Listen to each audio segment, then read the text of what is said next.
ተነስልን ኢቲቪ 57 ከኢትዮጵያ ቴሌቪዥን በአጀንዳ የሚመራ ዘገባችን አክለን በምዕራፍ 3 ተመልሰናል። ዋና ዋና ዜናዎቹን እናስቀድማለን። የህንድ ጠቅላይ ሚኒስትር ናሬንድራ ሞዲ በኢትዮጵያ ያደረጉት ጉብኝት የሁለቱን ሀገራት ታሪካዊ ትስስር ማጠናከሩ ተገለጸ።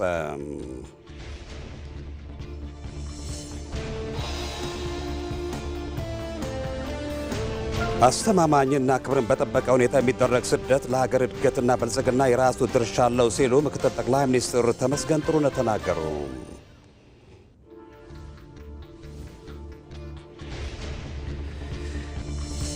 ኢትዮጵያም በትጥቅ ትግል ምክንያት ያጋጠማት የፖለቲካ ስብራት ብሔራዊ ጥቅሟን ማስከበር እንዳትችል እንቅፋት ሆኖ መቆየቱ ተገለጸ።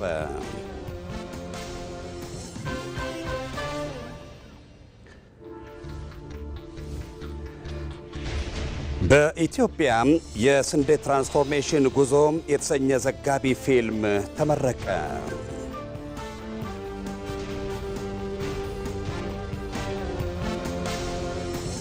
ከውጪ አሜሪካ ለታይዋን የጦር መሳሪያ ማስታጠቋን በአስቸኳይ እንድታቆም ቻይና አሳሰበች።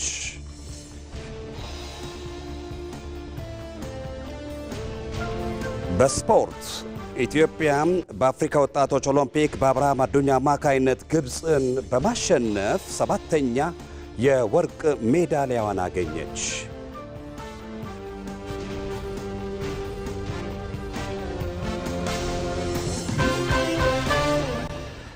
የዛሬው የኢቲቪ 57 አጀንዳችን የህንድ ጠቅላይ ሚኒስትር ናሬንድራ ሞዲ በኢትዮጵያ ያደረጉትን ጉብኝትና የሁለቱን ሀገራት ዲፕሎማሲያዊ ግንኙነት የተመለከተ ነው።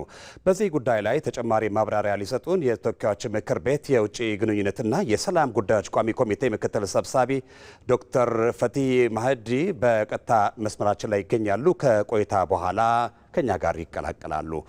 ዜናዎቹን የመራው ሰለሞን መልሳን ቆይታ አደርጋለሁ። አብራችሁን ቆዩ።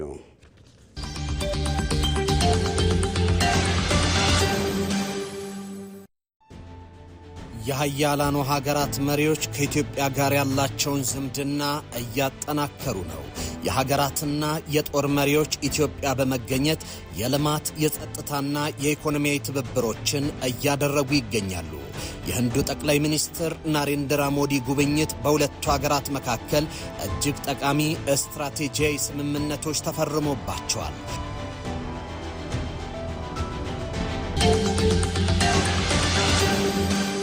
በርካቶች የኢትዮጵያ ዲፕሎማሲ ከኩስመና ወደ እምርታ ተሸጋግሯል በማለት ላይ ናቸው።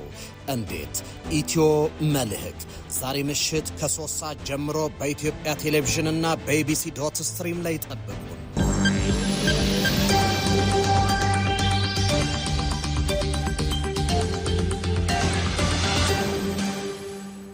ኢትዮ መልህቅ በኢትዮጵያ ቴሌቪዥን እና በኢቢሲ ዲጂታል አማራጮች ዛሬ ምሽት እንዳያመልጣችሁ። ዜናዎቻችን እንደቀጠሉ ናቸው። ወደ ቀዳሚው ዜናችን ስናልፍ አስተማማኝና ክብርን በጠበቀ ሁኔታ የሚደረግ ስደት ለሀገር እድገትና ብልጽግና የራሱ ድርሻ አለው ሲሉ ምክትል ጠቅላይ ሚኒስትር ተመስገን ጥሩነህ ተናገሩ። 25ኛው ዓለም አቀፍ የስደተኞች ቀን በአዲስ አበባ ተከብሯል። ሪፖርተራችን አሸናፊ እንዳለ ዝርዝር ይዘዋል። በተለያዩ ምክንያቶች ለስደት የተዳረጉ ዜጎች እንዲከበሩና የወደፊት ህይወታቸው እንዲቃና ማድረግ በሚያስችሉ የጋራ ጥረቶች ላይ አተኩሯል ዓለም አቀፉ የስደተኞች ቀን። ምክትል ጠቅላይ ሚኒስትር ተመስገን ጥሩነህ ይህንን ስደትን በክብርና በዓላማ እንዲከወን ታሳቢ ያደረገው መድረክ ሲያስጀምሩም እንደዚህ ያሉ እውነቶች ለችግሩ ሁነኛ መፍትሄ ለማበጀት ሚናቸው የላቀ መሆኑን አንስተዋል። በተለያዩ ምክንያቶች የሚደረገው ስደት ለተለያዩ ጉዳቶች ተጋላጭ እንደሚያደርግ በመጠቆምም በአግባቡ ከተመራ ግን ለእድገትና ብልጽግና አስተዋጽኦ እንዳለው ተናግረዋል። በርካታ ስደተኞች ጊዜያዊ በሆኑና አስተማማኝ ባልሆኑ የሥራ ዘርፎች ላይ ይሰማራሉ። ይህ ደግሞ ዋስትና የሌለው ተረጋግቶ ሕይወትን ለመምራት የማያስችል ሁኔታ ላይ እንዲወድቁ ያደርጋል።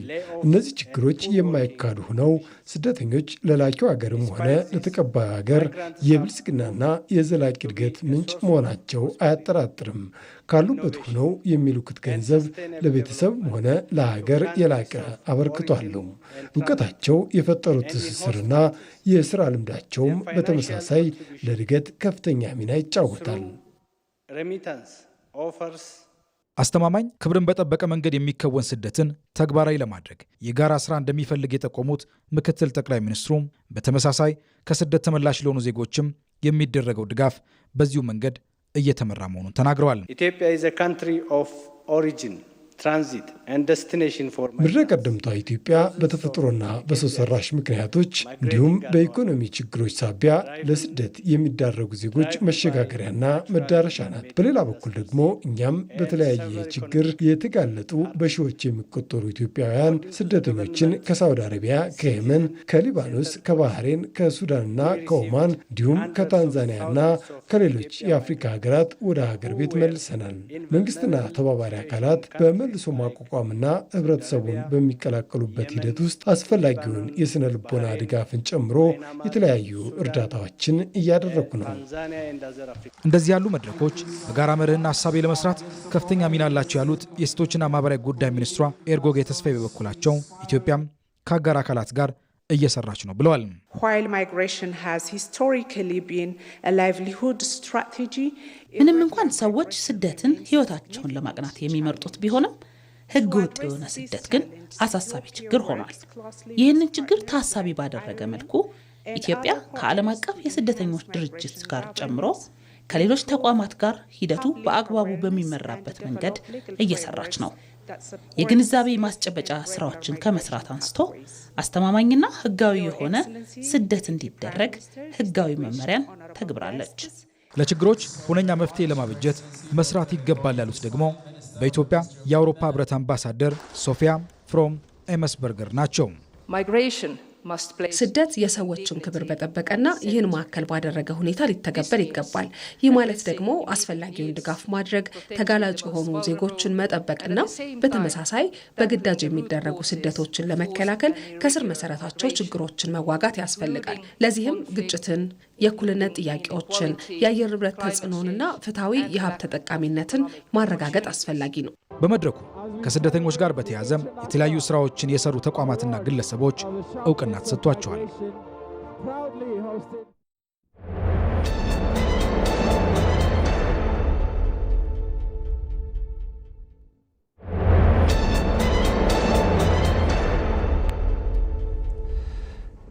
በአጀንዳ ወደሚመራው ዘገባችን ተሻግረናል።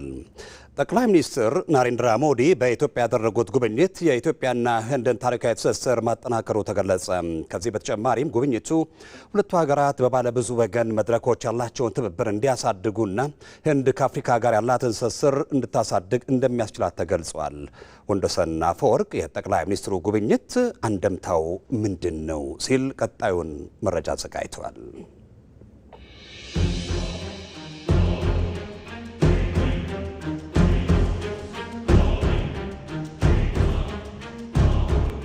ከሰሞኑ በዓለም አቀፍ ደረጃ መነጋገሪያ የሆነው የዲፕሎማሲ ዘርፉ ትልቅ ጉዳይ የህንዱ ጠቅላይ ሚኒስትር ናሬንድራ ሞዲ በኢትዮጵያ ያደረጉት ይፋዊ የሥራ ጉብኝት ነው። ይህ ከሁለቱ ሀገራት ግንኙነት የተሻገረ ትልቅ ዲፕሎማሲያዊ ትርጉምም የተሰጠው ጭምር ነው።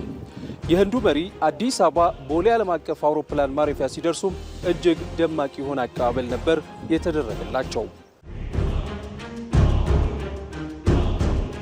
በቦሌ የጀመረው ደማቅ አቀባበል በብሔራዊ ቤተ መንግስትም የሀገራቱን የቆየ ወዳጅነት በሚመጥን ከፍ ያለ ደረጃ አቀባበል ነበር የቀጠለው። ተመኞች ለክቡር ለህንድ ጠቅላይ ሚኒስትር አብረስ ሰላም። የህንዱ ጠቅላይ ሚኒስትር በአዲስ አበባ በነበራቸው ቆይታ የአድዋ መታሰቢያ ሙዚየም፣ ሳይንስ ሙዚየምን ጨምሮ የተለያዩ ስፍራዎችን ጎብኝተዋል። ሞዲ አዲስ አበባና የልማት ጎዳናዎቿን ተዘዋውረው ሲመለከቱ የፌዴሪ ጠቅላይ ሚኒስትር አብይ አህመድ ራሳቸው መኪና እያሽከረከሩ አዲስ አበባን አስጎብኝተዋቸዋል።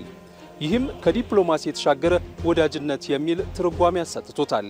የፖለቲካ ተንታኞች እንደሚሉት መሪዎች ከሚሰጧቸው መግለጫዎች የተሻገረ የሁለቱ መሪዎችን መቀራረብ፣ መተማመን የሚያሳይ ነው።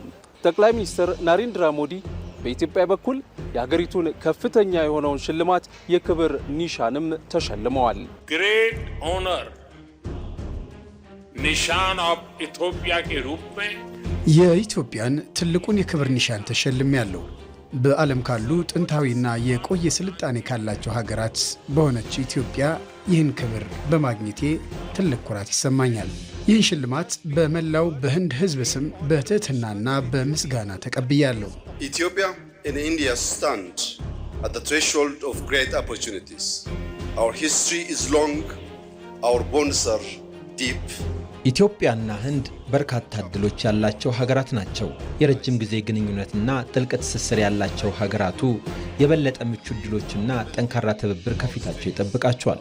ለመሆኑ የህንዱ ጠቅላይ ሚኒስትር ወደ ኢትዮጵያ መምጣታቸው ምን ትርጉም ይሰጠዋል? ይህ በተለያየ መልኩ የሚታይ ነው። የሁለቱ ሀገራት ግንኙነት 2000 ዓመታት ገደማ የዘለቀ ስለመሆኑ መረጃዎች ይጠቁማሉ። እናም የህንዱ ጠቅላይ ሚኒስትር ናሬንድራ ሞዲ ወደ ኢትዮጵያ መምጣታቸው ቀዳሚው ግብ ዘመናትን የተሻገረውን የሁለቱን ሀገራት ግንኙነት ይበልጥ የማደስና የማሳደግ ነው።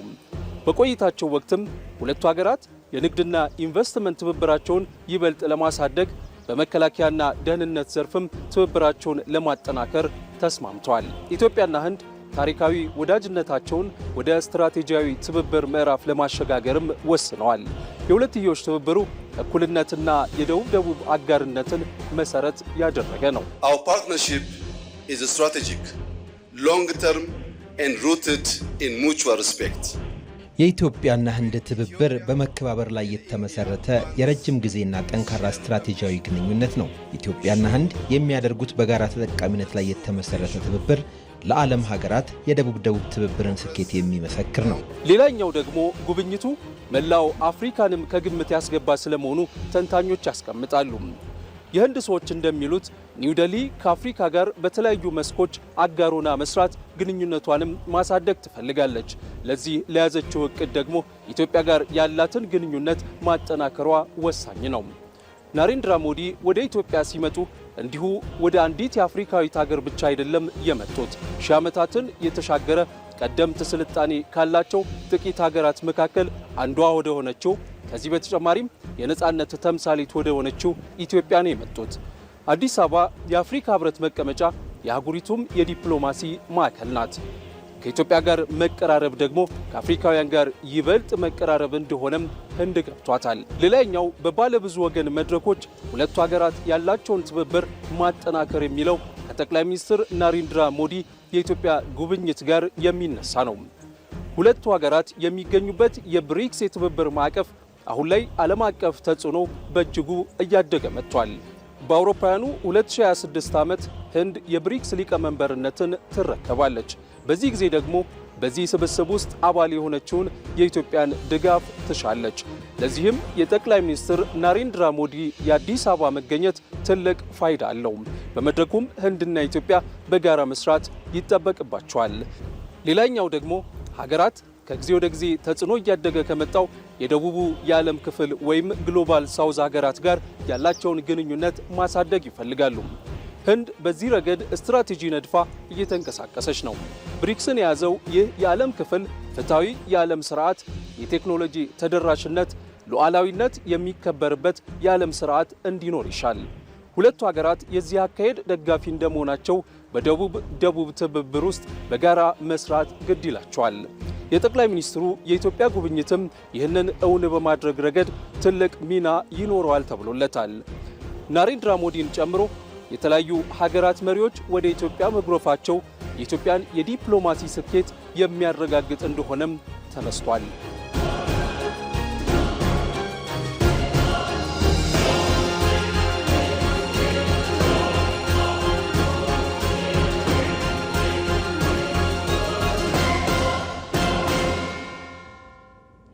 ቀጣዩ መረጃችንም በአጀንዳችን ላይ ትኩረቱን ያደርጋል።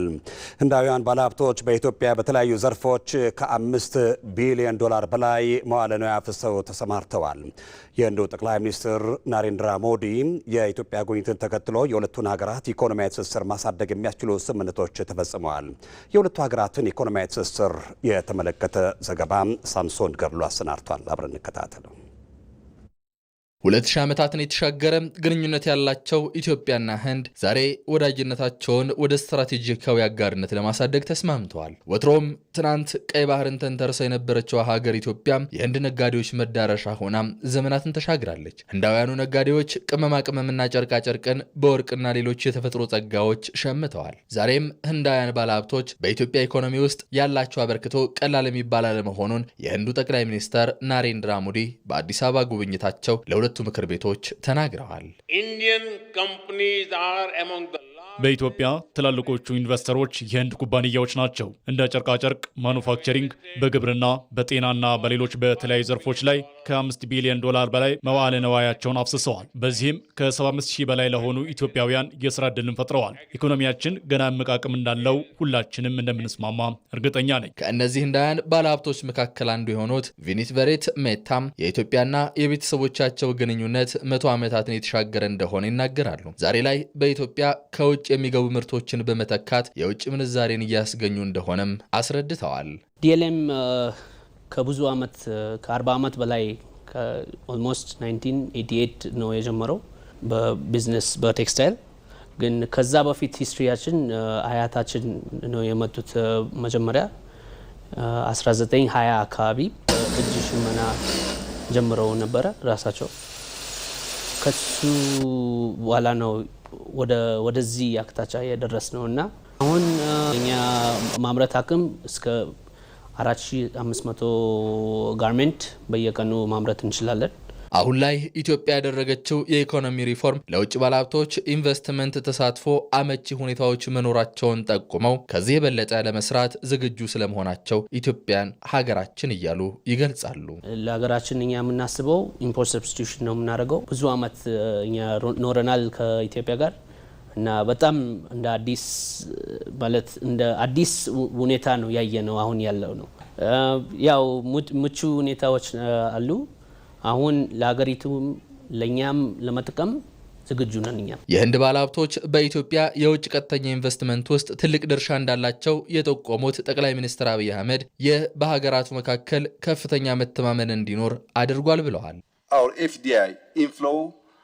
በአሁኑ ጊዜ የውጭ ቀጥተኛ ኢንቨስትመንታችን አድጓል። ህንድ ደግሞ እያደገ ባለው የውጭ ቀጥተኛ ኢንቨስትመንት ውስጥ የመሪነት ድርሻ አላት። በኢትዮጵያ ከ650 በላይ ህንዳውያን ባለሀብቶች የሚያስተዳድሯቸው ኩባንያዎች ኢንቨስት እያደረጉ ይገኛሉ። ይህ ሁሉ በሀገራቱ መካከል ጠንካራ መተማመን እንዲኖር መሰረቱን ጥሏል። በሁለቱ ሀገራት መካከል ያለውን ኢኮኖሚያዊ እምቅ አቅም አሟጦ ለመጠቀም ያስችል ዘንድ ግንኙነታቸውን ወደ ስትራቴጂካዊ አጋርነት ከፍ ማድረጋቸውን የህንዱ ጠቅላይ ሚኒስትር ናሬንድራ ሞዲ በሁለቱ ምክር ቤቶች ፊት ተናግረዋል። Prime Minister Dr. Abiy Ahmed and I took ጠቅላይ ሚኒስትር አብይ አህመድ እና እኔ የሁለትዮሽ ግንኙነታችን ወደ ስትራቴጂካዊ ግንኙነት ለማሳደግ የሚያስችል እርምጃን ወስደናል። ይህ በመሆኑ ደግሞ የሁለቱ ሀገራት ኢኮኖሚ ያለውን እምቅ አቅም በቴክኖሎጂ ፈጠራ፣ ማዕድን፣ በዘላቂ ልማትና በታዳሽ ኃይል ላይ በትብብር እንድንሰራ ያግዘናል። ህንድና ኢትዮጵያ በእኩልነት በጋራ በመስራት ኢኮኖሚያዊ ስኬት እንደሚያስመዘግቡ ጠቅላይ ሚኒስትር ናሬንድራ ሞዲ ያላቸውን እምነትም ገልጸዋል። በዚህ ጉዳይ ላይ ተጨማሪ ማብራሪያ ሊሰጡን የተወካዮች ምክር ቤት የውጭ ግንኙነትና የሰላም ጉዳዮች ቋሚ ኮሚቴ ምክትል ሰብሳቢ ዶክተር ፈቲ ማህዲ በቀጥታ መስመራችን ላይ ናቸው። ለጊዜው ከልብ አመሰግናለሁ። የህንድ ጠቅላይ ሚኒስትር ናሬንድራ ሞዲ ትናንትና እና ከትናንት በስቲያ በኢትዮጵያ ይፋዊ የስራ ጉብኝት አድርገዋል። በቆይታቸውም የሁለቱን ሀገራት ዲፕሎማሲያዊ ግንኙነት በሚያጠናክሩ ጉዳዮች ላይ ከጠቅላይ ሚኒስትር አብይ አህመድ ጋርም መክረዋል። በፓርላማም ተገኝተው ንግግር ማድረጋቸው ይታወቃል። ጠቅላይ ሚኒስትሩ ኢትዮጵያን የጉብኝታቸው ምርጫ ያደረጉበት ምክንያት ምንድን ነው?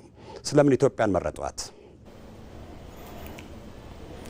እንግዲህ የህንድ ጠቅላይ ሚኒስትሩ ሞዲ ኢትዮጵያ መጥተው ጉብኝት አድርገዋል። የተለያዩ ጉብኝቶች ከኢፌዴሪ ጠቅላይ ሚኒስትር ክቡር ዶክተር አብይ አህመድ ጋርም ተገናኝተዋል። እኛ ጋርም ፓርላማ መጥተው ንግግርም አድርገዋል። እንግዲህ ህንድ ኢትዮጵያን የመረጠችበት ወደዚህ ወደ ኢትዮጵያ የመጡበት ምክንያቶች በርካታ ናቸው። በአንድ ጉዳይ ብቻ የሚገደብ አይደለም። ስትራቴጂካዊ፣ ታሪካዊ፣ ኢኮኖሚያዊ በርካታ ፋይዳዎችን ያለው ነው። እንግዲህ በአንደኛነት ሊጠቀስ የሚችለው ስትራቴጂክ አጋርነትን ለመመስረት ተብሎ ነው ዋናው ሊወሰድ የሚገባው ማለት ነው። ወደ ኢትዮጵያ የመጡበት ከኢትዮጵያ ጋር ስትራቴጂክ አጋርነትን ለመመስረት ነው። ለምን ስትራቴጂክ አጋርነትን ከኢትዮጵያ ጋር መመስረት ለምን ተፈለገ የሚለውን ከማየታችን በፊት ስትራቴጂክ አጋር ለምን ተፈለገ የሚለውን በአጭሩ ለማንሳት አንደኛ ኢትዮጵያ ከህንድ ጋር ያላትን ግንኙነት የጠበቀ ለማድረግ ህንድ ትልቅ ፍላጎት አላት። ወዳጅነቱና ግንኙነቱን ወደ ከፍተኛ ጥብቅና ዘላቂ የሆኑ ትብብር ማምጣት ትፈልጋለች። ማለትም ከመደበኛ ሸቀጦችና ውስን ከሆኑ ከኢንቨስትመንት ግንኙነቶች በዘለለ ሸቀጦችን ዓለም አቀፍ ደረጃ ያሉትን በጥልቀት አብሮ ለመስራት የታሰበ ነው ማለት ነው። ይህም የረጅም ጊዜ ራዕይ እቅድ በመንደፍ በጋራ በአብሮነት በመቆም በዓለም አቀፍ መድረኮችም ተመሳሳይ ወይም ተቀራራቢ አቋም በመያዝ በአንድነት በመቆም የቁርጥ ቀን ወዳጅ ለመሆን የታሰበ ነው ማለት ነው። ሌላኛው በሁሉም መስክ ተሳስሮ በጋራ ለመስራት ቃል ኪዳን የሚገባበት ነው ማለት ነው። ስትራቴጂክ አጋር ሲባል መሪዎች ቢቀየሩም መንግስታት ቢቀየሩም በሁለቱ ሀገራት መካከል ያለው ወዳጅነትና ግንኙነት የጠበቀና ጠለቄታ ያለው እንዲኖር ነው። ይሄ በህንድ በኩልም ፍላጎት እንዳለ ነው የሚያሳየው። ስትራቴጂክ አጋር ከኢትዮጵያ ጋር እንዲሆኑ ነው የሚፈለገው። በኢትዮጵያ በኩልም ፍላጎቱ አለ። አንዱና ዋነኛ ዓላማው ይሄ ነው። ስትራቴጂክ አጋር ስንል ማለት ነው። ይሄ ስትራቴጂክ አጋር ለምን ከኢትዮጵያ ጋር ተፈለገ ብንል በርካታ ምክንያቶች ይኖራሉ። ግን በዋናነት ሊነሱ የሚችሉ ኢትዮጵያ ቀደምት ስልጣኔ ያላት ታሪክ ያላት የነጻነት ተምሳሌት የሆነች በአሁኑ ጊዜ ደግሞ በከፍተኛ እድገት እያስመዘገበች ያለች ሀገር ነች። የዲፕሎማሲ ማዕከል ነች። የተባበሩት መንግስታት የኢኮኖሚ ኮሚሽን እዚህ ነው ያለው። እንዲሁም አፍሪካ ህብረት እዚህ ነው ያለው። ወደ ኢትዮጵያ ከኢትዮጵያ ጋር ስትራቴጂክ አጋር መሆን ማለት ሙሉ አፍሪካን እንደ ማግኘት ነው የሚቆጠረው። ስለዚህ ኢትዮጵያ ፓን አፍሪካኒዝም የምታቀነቅን በአጠቃላይ ለአፍሪካውያን ድምፅ የምታሰማ ድምፅ የምትሆን አገር በመሆኗ ኢትዮጵያ ጋር ጥብቅ ወዳጅነት አጋር መፍጠር ማለት ሙሉ አፍሪካን ማግኘት ስለሆነ ይህ ትልቅ ወሳኝ ጉዳይ ነው ለህንድ ማለት ነው።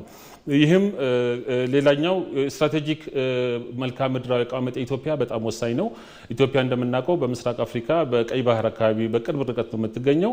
ይህ ደግሞ በቀጠናው ለሚከናወኑ በአካባቢው ለሚከናወኑ ሸቀጦችና የሌሎች የንግድ ዝውውሮች ላይ የደህንነት ስጋቶች ሊፈጠሩ ስለሚችሉ ህንድም ፍላጎት ይኖራታል። ኢትዮጵያም እንደዛ ፍላጎት አላት። የደህንነት ስጋትን በጋራ ሽብርተኝነትን በመዋጋት ቀጠናውን በማረጋጋት በጋራ በአብሮነት በመቆም ለመስራት ፍላጎት ይሆናል ማለት ነው። የደህንነትና የትብብር በጋራ አብሮ በመቆም በመስራት ይሄ አንዱ ወደ ኢትዮጵያ ያመጣባቸው ምክንያትም ሊሆን ይችላል ማለት ነው። ሌላውና ዋነኛው የኢኮኖሚና የኢንቨስትመንት አጋርነት ነው። የኢኮኖሚና ኢንቨስትመንት አጋርነት ኢትዮጵያ ከህንድ ጋር ረጅም ጊዜ ወዳጅነት ያላት ሀገር ነች።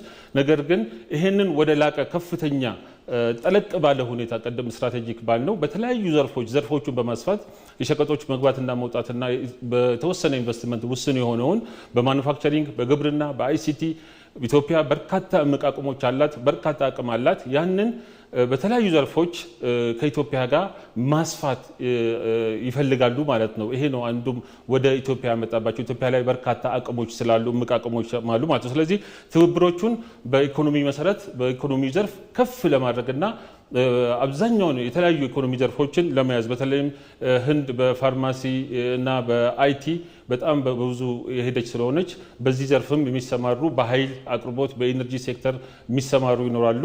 ኢትዮጵያ በተለይ ኢንዱስትሪ ሽግግር አሁን ለማድረግ ጥረት እያደረገች ነው። የኢንዱስትሪ ሽግግሩን ሊያፋጠን የሚችል የግብርና ሴክተሩንም የሚያዘምን የተለያዩ መስኮች ላይ መሳተፍ ይችላሉ ማለት ነው። እንደዛውም የህንድ ኢንቨስተሮች ኢትዮጵያ ላይ መጥተው ኢንቨስት እንዲያደርጉ ምቹ ሁኔታን ይፈጥርላቸዋል ማለት ነው። ኢትዮጵያም ገበያ ትሆንላቸዋል። 120 ሚሊዮን የሚጠጋ ህዝብ ያላት አቅም አለ። በዚህ ዙሪያ ላይ በጋራ መስራት ጥሩ ጠቀሜታን ያስገኛል ተብሎ ነው የሚታሰበው።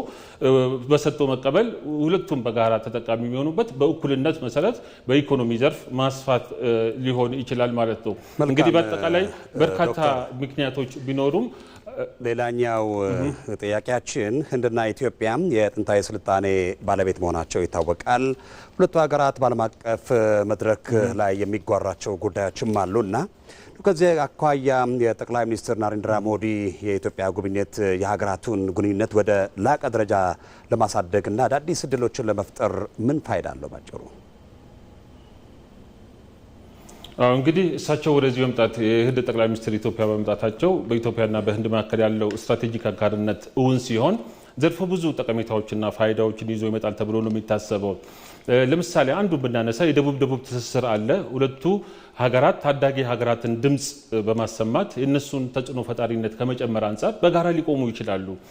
የደቡብ ትስስር እንደምናውቀው የዓለማችን 38% ህዝብ የሚኖርበት ነው። እነዚህ ታዳጊ ሀገራት በተለያዩ ዓለም አቀፍ መድረኮች ላይ ድምፃቸውን በጋራ ለማሰማት በጋራ ለመቆም ከኢትዮጵያ ጋር ህንድ ወዳጅ ሆነው የጋራ አቋማቸውን በዓለም አቀፍ መድረክ ማሰማት ይችላሉ። የብሪክስ አባልም ናቸው። አፍሪካ ህብረት ወደ G20 እንዲገባ ህንድ ድጋፍ እያደረገች ነው፣ ጥረትም እያደረገች ነው። ስለዚህ በዚህ ዙሪያ ላይ አዳዲስ አጋር በመፍጠር ከኢትዮጵያ ጎን የሚቆሙ ብሔራዊ ጥቅማችንን በጋራ ለማስጠበቅ የሚጠቅሙ በተለይ የዓለም አቀፍ የፋይናንስ ተቋማት አሉ። ብሪክስም ሌሎችም አሁን እየተፈጠሩ ነው። ኢትዮጵያ በብሪክስ አባል ነች። በቀጣይ 2026 ደግሞ ህንድ የሊቀመንበርነቱ ሚና ትይዛለች። ስለዚህ ከኢትዮጵያም ድጋፍ ትፈልጋለች። በጋራ የሚሰሩበት በርካታ ዘርፎች አሉ። አማራጭ የፋይናንስ ዘርፎችን በማግኘት በተለይ በአንድ በዌስተርን ምዕራቦቹ ብቻ ጥገኛ የነበረውን የፋይናንስ አቅርቦትን አማራጭ ዘርፍ በማምጣት በዓለም አቀፍ የፖለቲካ ተቋማት ደግሞ ድምጻቸው እንዲሰማ በማድረግ ይሄ አንዱ ትልቁ ጠቀሜታ ይኖራል ማለት ነው። ሌላኛው እንደዛው የኢኮኖሚ ትብብርን ወደ ላቀ ደረጃ ከፍ በማድረግ ኢትዮጵያና ህንድ በዓለም አቀፉ መድረክ ላይ የበኩላቸውን አስተዋጽኦ በማድረግ በተለይ የህንድ ኢንቨስተሮች ኢትዮጵያ ላይ ያላቸውን ተሳትፎ አሁን ወደ 600 የሚጠጉ አሉ።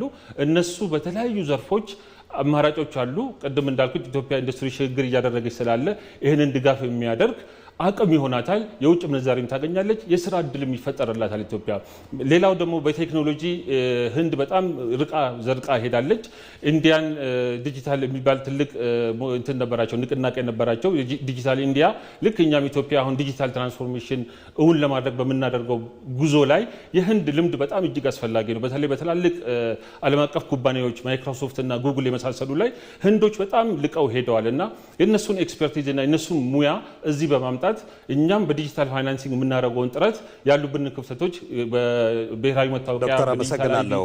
በተለይ አጠቃላይ አገልግሎታችን ምክር ቤት የውጭ ግንኙነትና ያግዛሉ ማለት ጉዳዮች ቋሚ ኮሚቴ ምክትል ሰብሳቢ ዶክተር ፈቲ ማህዲ በቀጥታ መስመር ላይ ተገኝተው ለሰጡን የተሟላ የተብራራና የተደራጀ መረጃ በተመልካቾቻችን ስም ከልብ እናመሰግናለን። መልካም ጊዜ።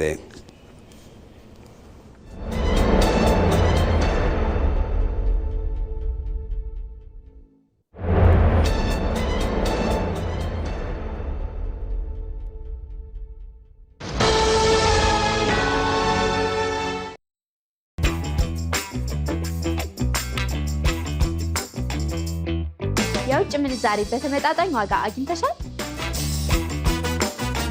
ለግብይቶችሽ ግን እንዴት እንደምትከፊ ታውቂያለሽ?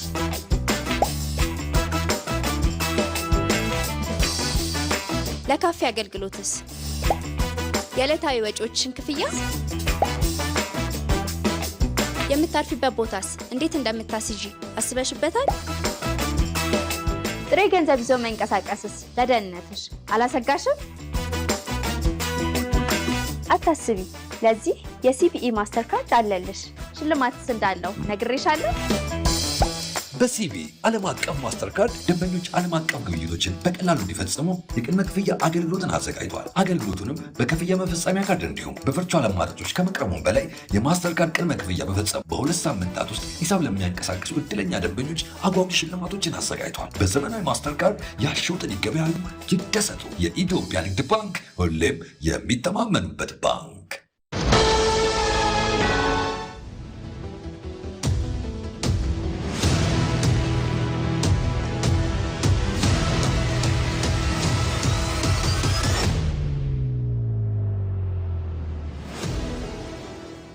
ስለ ሀገር በቅርብ ቀን በኢትዮጵያ ቴሌቪዥን ብቻ ዜናዎቻችን እንደቀጠሉ ናቸው። ኢትዮጵያም በትጥቅ ትግል ምክንያት ያጋጠማት የፖለቲካ ስብራት ብሔራዊ ጥቅሟን ማስከበር እንዳትችል እንቅፋት ሆኖ መቆየቱ ይነገራል። ሀሳብ አልባው የፖለቲካ ገበያ በዴሞክራሲ ልምምር ላይ የምትገኘውን ሀገር ዋጋ ማስከፈሉንም በርካቶች ይስማሙበታል። በመደመር መንግስት እሳቤ ወደ ሀሳብ ፖለቲካ የሚደረገው ሽግግር ለሀገር የሚኖረው ፋይዳን በተመለከተ ምንተስኖት ይልማ ተከታዩን ዘገባ አዘጋጅቷል።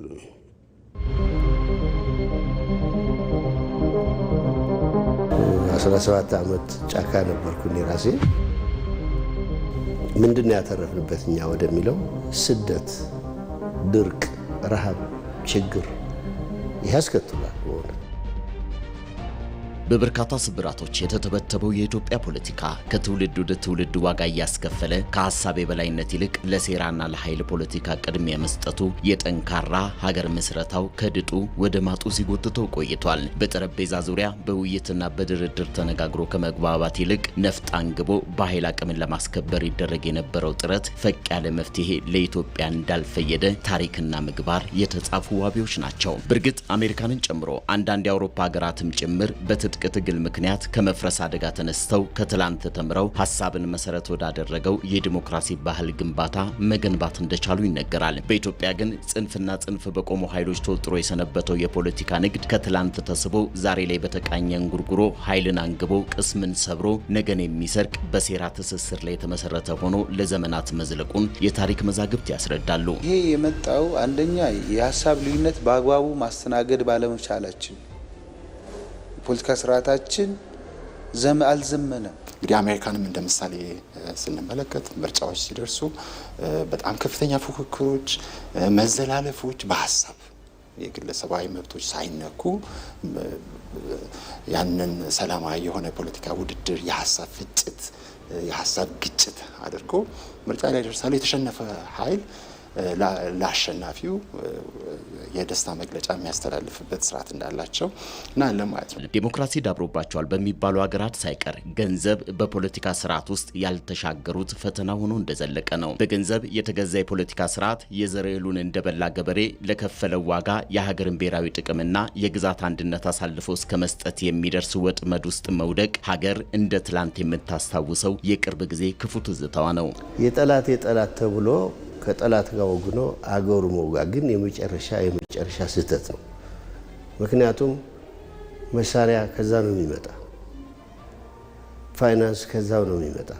አንዳንድ ፖለቲከኞች እኮ እንደ ትልቅ ነገር አድርገው ከገሌ እኮ ይህን ያህል ገንዘብ ወስደናል ብሎ የተናገሩ እኮ አሉ በሚዲያ ማለት ነው። በኢትዮጵያ ፖለቲካ ውስጥ የትጥቅ ፖለቲካ ወይ የጉልበት ፖለቲካ ተሞክሮ አይተነዋል። ላለፉት 100 ዓመታት እና ከዛ በላይ የትጥቅ ፖለቲካና የጉልበት ፖለቲካ አይተነዋል። በውጤት ደረጃም አይተነዋል። በጉልበት 4 ኪሎ የገባ በጉልበት ከ4 ኪሎ ሲወጣ ነው ያየነው። ውድድርና ትብብር በሚደረግበት የሀሳብ ፖለቲካ ሜዳ የተለያዩ ሀሳቦች ተደጋግፈውና ተናበው ሀገር ይመራሉ። እዚህ አግላይም ጠቅላይም የለም። ብዝሃነት በሆነው የኢትዮጵያ መልክና ጠባይ የሃይማኖትና የብሔር ካባ እስካሁን ሀገርን ያጎበጠ ሂደት ተቀይሮ የሀሳብ የበላይነት መሰረት ያደረገ ስልጡን ፖለቲካ ወቅቱ የሚዋጀውም የሚበጀውም ሆኖ ቀርቧል። በመደመር መንግስት የፖለቲካ ገበያን ለማዳከምና የሀሳብ ገበያን ለማጎልበት ሀገራዊ ምክክር በማድረግና የፖለቲካ ኃይሎችን ከተቀናቃኝነት ይልቅ ወደ ተፎካካሪነት ጋብዞ ሀገር ለመስራት በጋራ የመስራት ውጥን ለሀሳብ ገበያ መዳበር የተከፈተ በር ሆኖ መጥቷል። በዘላቂነት የዚህ ሀገር መፍትሄ ፖለቲካዊ ድርድር፣ ፖለቲካዊ ውይይትና በሰላማዊ ሂደት የህዝብን ድምጽን በማግኘት ስልጣን ላይ መውጣትም መውረድም ላይ ከተከደ ዘላቂ ሰላምና ዘላቂ ልማት ይመጣል። እነዛን ነገሮች ጠረጴዛ ላይ አስቀምጠን ልዩነቶቻችንን በንግግር በውይይት ባህልን አዳብረናል መምጣታችን ዛሬ ላለንበት ነገር አድርሶናል ብዬ ይረዳል። ሺገዳይን የሚያወድስ የጠመንጃ ባህል በሴራና እርስ በርስ በመጠፋፋት በሌላው መቃብር ላይ መቆም በተጠናወተው ያልተለወጠ ስልትና ያልዳበረ የፖለቲካ ባህል ወደ ዘመናዊ የፖለቲካ ልምምድ መሻገሪያ በሆነው የመደመር ፍልስፍና ከፖለቲካ ገበያ ወደ ሀሳብ ፖለቲካ መሻገር አማራጭ የሌለው ምርጫ ስለመሆኑ የወቅቱ የሀገር ሀሳብ ሂሳብም ነው። በኢትዮጵያ የስንዴ ትራንስፎርሜሽን ጉዞ የተሰኘ ዘጋቢ ፊልም ተመረቀ። የኢትዮጵያን የስንዴ አብዮት በተመለከተ የተዘጋጀው ፊልም ሎስ አንጀለስ በሚገኙ ኢትዮጵያውያን የፊልም ባለሙያዎች የተሰራ መሆኑም ተጠቁሟል። ይመራደም ተጨማሪውን ያቀርበዋል።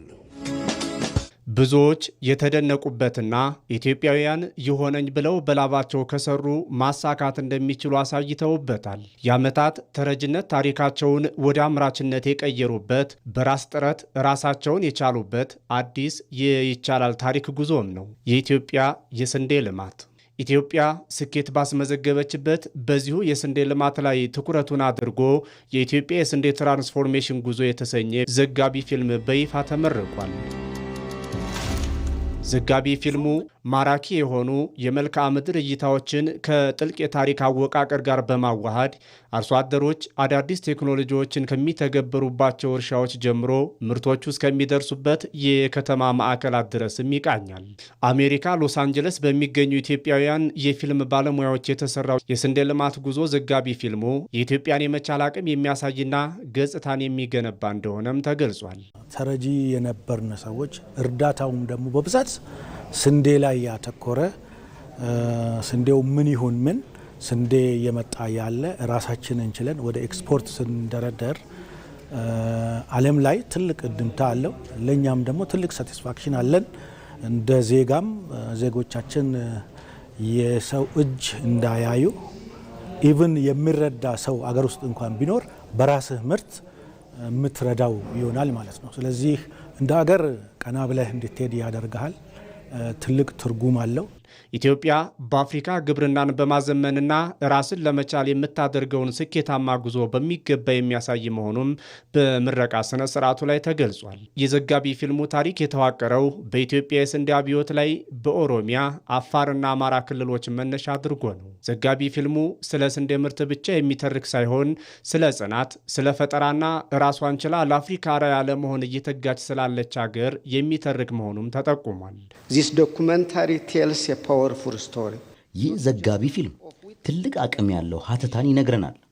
ስለ ስንዴ ብቻ ሳይሆን ስለ ራዕይ መሳካትና ጽናትም የሚተርክ ነው። ትረካው ኢትዮጵያ ምኞቷን ወደ ተግባር ቀይራ ያሳየችበትም ነው። በተጨማሪም ስትራቴጂያዊ አጋርነትን ወደ ውጤት ምን ያህል እንደሚቀይር ያሳያል። ኢትዮጵያ ለዘርፉ ትኩረት ሰጥታ በመስራቷም ያስመዘገበቻቸው የግብርና ስኬቶች በዓለም አቀፉ የግብርናው ዘርፍ ውስጥ ጎልታ እንድትወጣ እያስቻላትም ነው። ኢቲቪ 57 ከኢትዮጵያ ቴሌቪዥን ዜናዎቻችን እንደቀጠሉ ናቸው። የውጭ ዜና አሜሪካ ለታይዋን የጦር መሳሪያ ማስታጠቋን በአስቸኳይ እንድታቆም ቻይና አሳሰበች። ቻይና ይህን ማስጠንቀቂያ የሰጠችው የ11 ቢሊዮን ዶላር ዋጋ ያለው የጦር መሳሪያ ለታይዋን ለማቅረብ አሜሪካ መወሰኗን ተከትሎ ነው። አሜሪካ በዚህ በጀት የሮኬት ምርቶችን፣ ከባድ መድፎችን፣ ጸረ ታንክ መሳሪያዎችን፣ ሰው አልባ አውሮፕላኖችን እና መሰል ጦር መሳሪያዎችን ታቀርባለች መባሉን ፍራንስ 24 ዘግቧል። በእርግጥ ይህ ውሳኔ ተግባራዊ ለመሆን የአሜሪካ ምክር ቤት ገና አልፈቀደም። የትራምፕ አስተዳደር ለታይዋን መሰል ድጋፍ ሲያደርግ ይህ ለሁለተኛ ጊዜ ነው። የቻይና የውጭ ጉዳይ ሚኒስቴር ቃል አቀባይ በሰጠው መግለጫ አሜሪካ የአንድ ቻይናን መርህ ልትቀበል ይገባል ብለዋል። የታይዋን የመከላከያ ሚኒስትር የዋሽንግተን እርምጃ ከቻይና ሊቃጣ የሚችለውን እርምጃ መመከት የሚያስችል ነው ሲሉም ገልጸዋል። የቻይና የጦር መርከቦች በታይዋን አካባቢ በየቀኑ መታየታቸው ስጋት መሆናቸውን ታይዋን ትገልጻለች። ዘገባው የፍራንስ 24 ነው።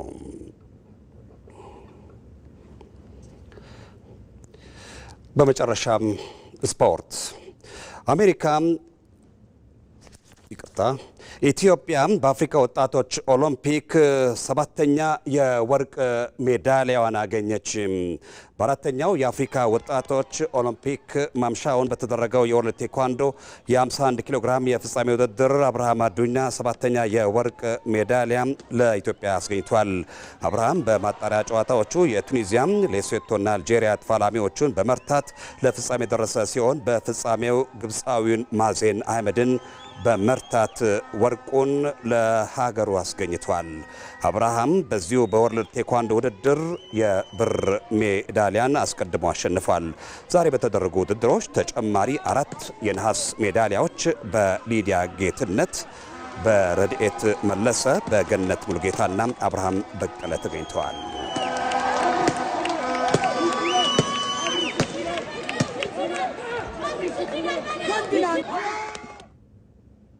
ኢቲቪ 57 ከኢትዮጵያ ቴሌቪዥን በሶስት ምዕራፎች የተከፋፈለው የምሽት የዜና መርሃ ግብራችን ይህን ይመስል ነበር። ከኛ ጋር ስለቆያችሁ ከልብ እናመሰግናለን። በያላችሁበት ጤና ይስጥልን።